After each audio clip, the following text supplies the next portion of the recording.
यहाँ से तमाम साथी बड़ी तादाद में कार्यक्रम को सफल बनाने में जा सकते हैं।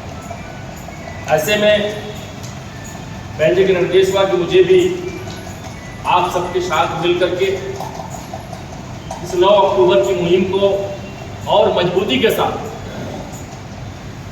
बूथ बूथ गांव-गांव ये प्रचार प्रसार करने में लगना है।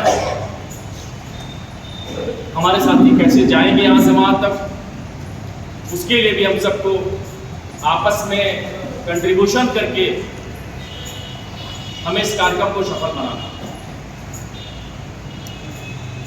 सम्मानित साथियों, जहां तक बहुजन समाज पार्टी का सवाल है, न जाने कितनी बार हमने और आप सबने मिल करके माननीय बहन जी के आदेश निर्देश पर हमेशा एक भीड़ का रिकॉर्ड बनाने का काम किया। तमाम और दीगर पार्टियों ने प्रयास किया कि उस रिकॉर्ड को तोड़ डालें, लेकिन अगर कोई रिकॉर्ड बना भीड़ का तो बहुजन समाज पार्टी के नाम रहा। उसको अगर किसी ने तोड़ने का काम किया तो बहुजन समाज पार्टी नहीं तोड़ने का काम। लखनऊ के अंदर माता रमाबाई अम्बेडकर मैदान है, इसमें शायद कोई हिम्मत नहीं करता। कोई कार्यक्रम करने की किसी का औकात नहीं। अगर उसको कोई उलट सकता है, पलट सकता है, भर सकता है, तो बहुजन समाज पार्टी बन सकती है। वैसे तो हम लोग, हमारे लोग तमाम लोगों की शोभा बढ़ा देते हैं,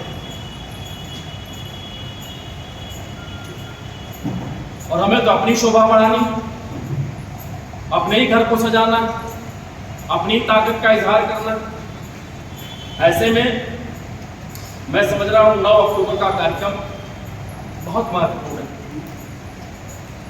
जहां तक मुझे याद है 2022 का विधानसभा का चुनाव था, उसके पहले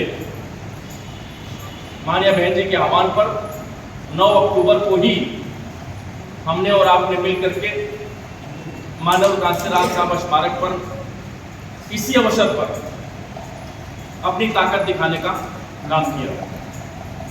काफी अरसा हो गया, इसलिए कि मानव कांशीराम साहब का जो स्मारक है, जो गुंबद बना हुआ, वहां पर काफी दिक्कतें थी। रिपेयरिंग का काम चल रहा था कई साल से, 22 के बाद लगातार काम चल रहा। मैंने बहन जी के प्रयासों के बाद काफी प्रयास किया बहन जी ने। जब पीछे आप लोग गए होंगे कार्यक्रम में, हम लोग गुंबद के बाहर पुष्प अर्पित करने का काम करते थे। बहन जी के प्रयास के बाद लंबे समय के बाद वो गुंबद तैयार हुआ। इसलिए माने बहन जी ने फैसला किया कि अब की बार वहां पर 9 अक्टूबर को राज्य स्तरीय कार्यक्रम करना। पूरे स्टेट के कोने कोने से बहुजन समाज पार्टी के जाबाज साथी आएंगे और माननीय कांशीराम साहब को अपना श्रद्धा सुमन अर्पित करने का काम। साथियों, आप भी चर्चा करते रहे, हम भी चर्चा करते, तमाम लोग चर्चा करते थे कि कोई कार्यक्रम होना चाहिए। काफी दिन से माहौल शांत पड़ा। ऐसे में विरोधी भी तमाम हम पर कमेंट करते थे कि बहुजन समाज पार्टी खत्म हो गई, बहन जी निकल ही नहीं है, ये हो रहा है, वो हो रहा है। लेकिन माने बहन जी जब भी कोई कदम उठाती तो सोच समझ के उठाती। कदम कब उठाना, कब